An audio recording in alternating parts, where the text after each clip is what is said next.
প্রথমত তারেক জিয়ার 31 দফা দাবি আজকের এই দিনে আমরা ঐক্যবদ্ধ হয়ে ওয়াদা করছি যে আমরা বাস্তবায়ন করবই করব। আর আমাদের মুসলিম উম্মার জন্য ফিলিস্তিনিদের যেই ঘটনা হচ্ছে আমরা সবাই মিলে যদি এটার প্রতিবাদ না করি তাহলে আমরা আর মুসলমানের কাতারে রইলাম না।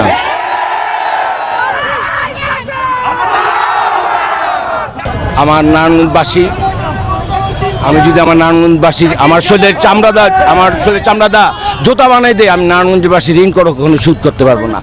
আমরা রাজনৈতিকভাবে যে এই ধরনের হ্যায় প্রতিপন্ন হয়েছি শেখ হাসিনা গভর্নমেন্টের দ্বারা, আমাদের নেক্সট জেনারেশন এই ধরনের সম্মুখীন যেন না হয়, এই জন্য আমরা সর্বোচ্চ সব ধরনের ভূমিকা রাখবো।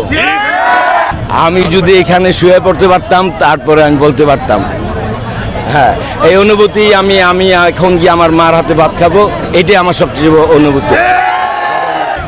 সর্বমূল্যে এই প্রশাসন, আগামী দিনে এই প্রশাসন থাকবে। আমরা এই প্রশাসনকে সহযোগিতা করে একটি নতুন প্রশাসনের মাধ্যমে মানবতার ভিত্তিতে সব কিছু রক্ষা করব।